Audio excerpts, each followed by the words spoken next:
এয়া মই চিকেনখিনি ৰেডি কৰি লৈছোঁ। তাতে দি লৈছোঁ আদা নহৰু পেষ্ট, জিৰা, হালধি, নিমখ গোটেইখিনি দি মই একেলগে মাংসখিনি মেৰিনেট কৰি ৰাখি থ'ম 10 মিনিটমান।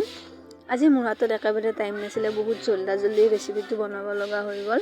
সেইকাৰণে মই ইয়াক 10 মিনিটমানৰ কাৰণেহে মেৰিনেট কৰিব পাৰিলোঁ। মেৰিনেট যিমান টাইম কৰিব পাৰে সিমান টাইমেই বহুত ভাল হয়, মাংসটো বহুত সোনকালে সিজি যায় আৰু বহুত ঢিলা হৈ যায় মাংস। মোৰ হাতত টাইম নথকাৰ বাবে আজি মই 10 মিনিটমানৰ কাৰণে ৰাখি থৈ দিলোঁ।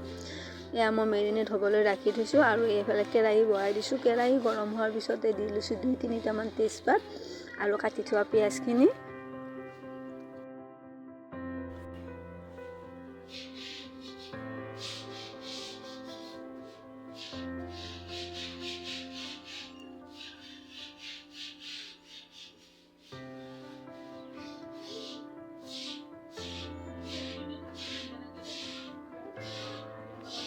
ইফালে মোৰ মাংসখিনি 10 মিনিটমান মেৰিনেট হৈ গৈছে। এতিয়া মই পিঁয়াজখিনিৰ ওপৰত মাংসখিনি দি লৈছোঁ আৰু গোটেইখিনি ভালদৰে মই ভাজি লৈছোঁ।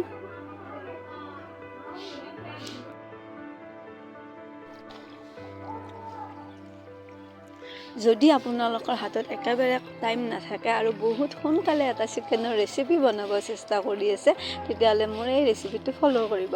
মোৰ মাংসখিনি অলপ সিজি যোৱাৰ পিছতে মই ইয়াত জলকীয়াৰ গুড়া দি লৈছোঁ আৰু গোটেইখিনি আকৌ এবাৰ ভালদৰে ভাজি লৈছোঁ। এয়া মোৰ চিকেনখিনি অলমষ্ট হাফ বইল হৈ গৈছে। এতিয়া মই ইয়াত এড কৰি দিম বিলাহী আৰু কেঁচা মটৰ। কেঁচা মটৰ মই বহুতেই বেছি ভাল পাওঁ, সেইকাৰণে মই বেছিভাগ কেঁচা মটৰ দিবলৈ চেষ্টা কৰোঁ চব তৰকাৰীতে। আৰু এনেও সেউজীয়া বস্তু খাব লাগে, স্বাস্থ্যৰ কাৰণে বহুত ভাল হয়।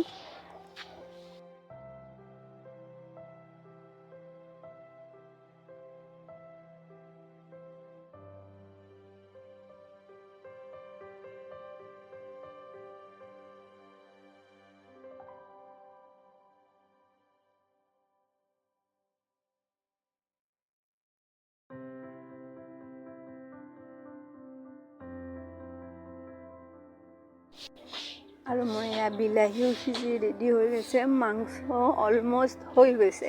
এতিয়া মই একেবাৰে শেষত অকণমান গৰম মছলা দিম আৰু আজি মোৰ এই চিম্পল বহুত কম সময়তে মোৰ মাংসৰ তৰকাৰী ৰেডি হৈ গ'ল।